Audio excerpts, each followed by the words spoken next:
effective immediately, as a curfew is now in effect. Let's go live now to... I am surrounded by fools, darling. I'm not the drunken, slack-jawed apes cavorting just beyond. No, the fools I lament are the dead-eyed imposters within my own organization.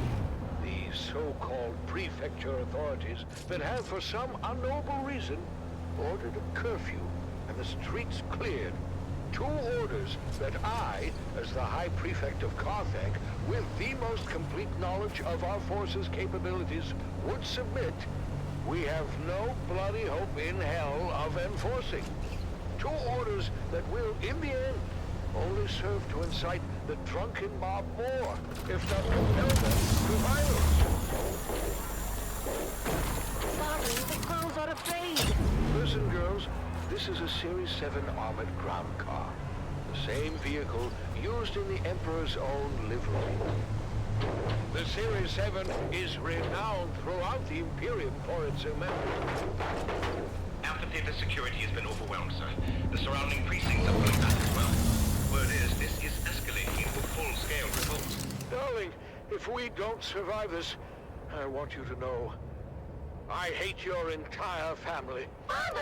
Whatever happened to set this off? Oh, you can be sure there's a Harkonnen at the bottom of it. Actually, sir, reports are coming in attributing both the alcohol and death of Argus Fear to a rogue smuggler and her crew.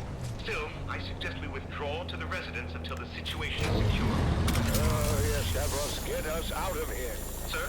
You mean... Yes, Davros. Engage the battering ram. Very good, sir. Now would be a good time to ensure all your safety harnesses are well fastened. It gets quite bumpy at ramming speed.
With the daily motivational.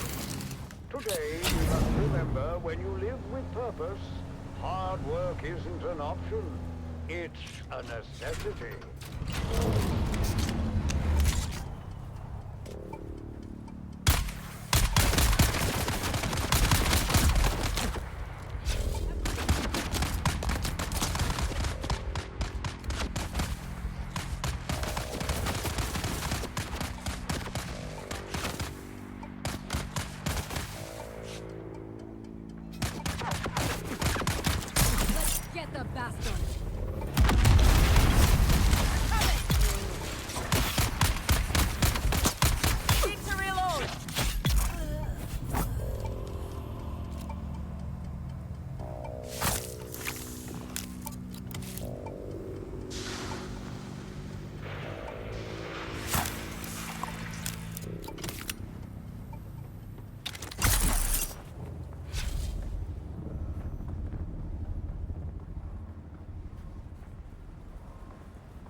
Get them! A seasoned crew chief goes missing from an iconic harvester, and nothing is as it seems.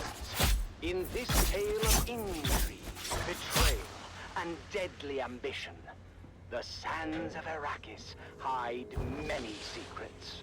Join us now as we begin to unravel the dark and mysterious truth behind the disappearance of crew chief Jarek Thorne. It's Death on the Titan, Episode 1, Eye of the Storm. It was my first time on the Sand Titan, but I knew it well. Everyone did. It was the last of the old Venport Demeter 4 super harvesters. A 6-deck factory harvester with a rebuilt Dyrmidium centrifuge.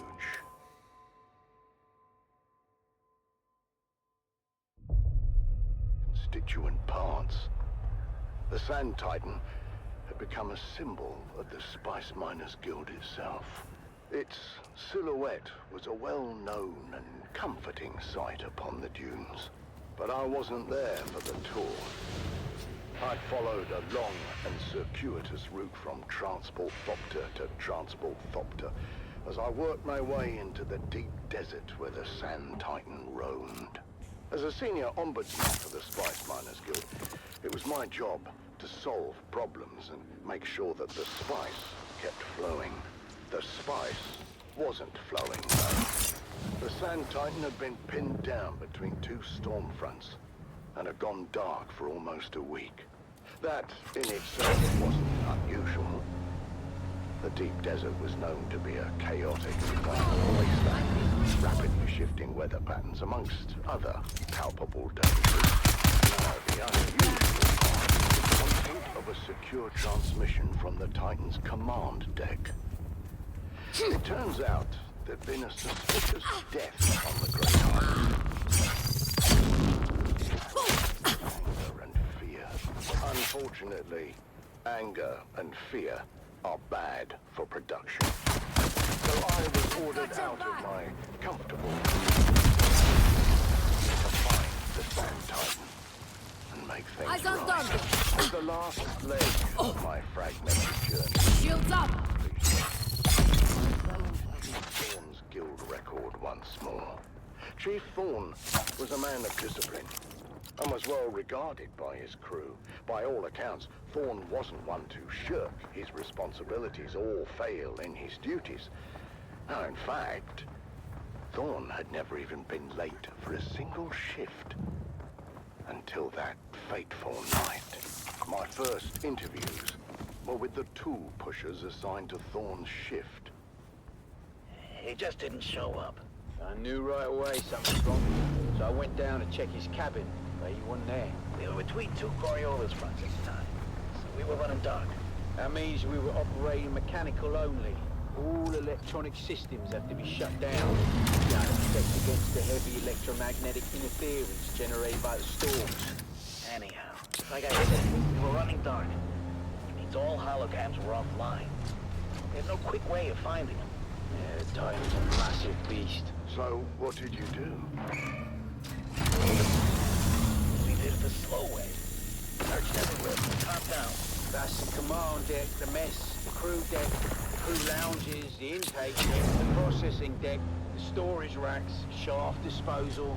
We even suited up to check the flight deck. No easy feat in the edge of two hard-charging Coriolis fronts. And what did you find? Nothing. No one had seen Thorne anywhere. It was like he vanished. Thin air. Hours passed as the crew's anxiety grew with each tick of the clock. Then, in the early morning light, shift supervisor Lena Orlov made a crucial discovery. I found him. What was left of him, anyway. His body had been pulverized in a separator. I only knew it was him from the clotted tuft of blonde hair mixed into the stew of blood and bone. Crew chief Thorne was dead. That was for certain. And the circumstances of his death were anything but clear. But what might have been written off as an accident at first soon began to look more and more suspicious. This isn't supposed to be possible. The mechanical separator had a failsafe built in. A dead man's switch to prevent this very thing from happening. Someone had to deliberately override that and multiple other safety features to cause this. At that point, Captain Andahar Noah, the Sand Titan's capable leader, sent his call for help before launching his own investigation. And among the crew, one name quickly rose to the surface.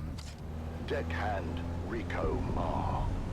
After an anonymous report, Rico had been investigated for skimming unprocessed spice, an offense that led to a heated confrontation with Crew Chief Thorne.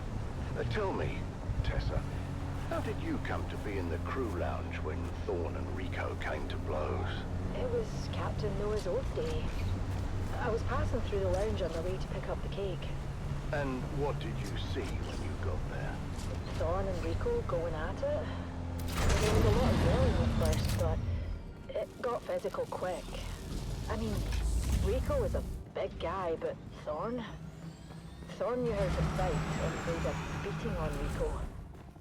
We separated them before it got too bad, but you can see for yourself. The holocam caught the last part. You think you can humiliate me like this? I'll be shitting teeth for a month. Count yourself lucky, thief. In the old days, they would have fed you through the mechanical separator. I have no bloody idea how that got there. I've never seen that before. The incident had been diffused, for the time being. But the tension between Thorne and Rico was palpable. Was it enough to drive Rico Marr to murder? That's what I was working to find out. I was shift supervisor in Chief Thorne's next rotation. And how would you characterize Thorne's state of mind? Thorne was worried. He didn't report the fight with Rico straight away, which is weird for such a straight arrow. What happened next? We don't know all the details, but holocam coverage tracked Rico to Thorne's cabin later the same night. There was some kind of second altercation. Did Rico have an alibi for the time of Thorne's disappearance? No, he didn't. He claimed he was in his quarters the whole time. But the storm front had closed in and we were running dark. There was no way to confirm his location with the holocams. So, with suspicions mounting against the deckhand, Captain Noah ordered Rico Marr to the brig. And what we found next raised even more questions. What am I looking at? That's a mnemonic film wire containing a coded message to Thorne. I knew exactly what it was, but I wanted to learn what the shift supervisor knew. As far as we could tell, the code was based on old cipher used by Atreides signal intelligence. The plot was thickening. Why was Thorne receiving secret messages from the Atreides? And why was that message in Rico's possession?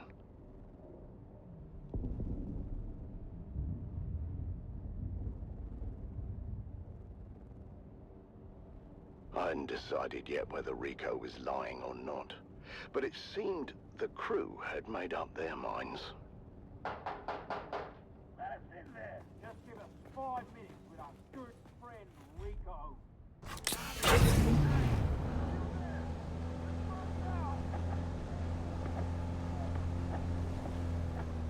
Communications specialist Jeb Dolan was tasked with deciphering the secret message, and I tried to impress upon him the importance of doing a quick but thorough job.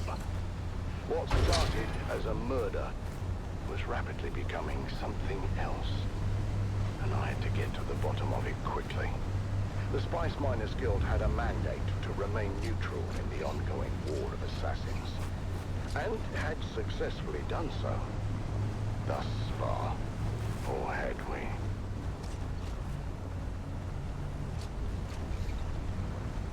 Join us again next time, as new secrets are revealed, and we dive deeper into the enigmatic death of Crew Chief Jarek Thorne. But until then, Stay vigilant and watch the sands until death on the Titan returns.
your master inspirator with the daily motivational.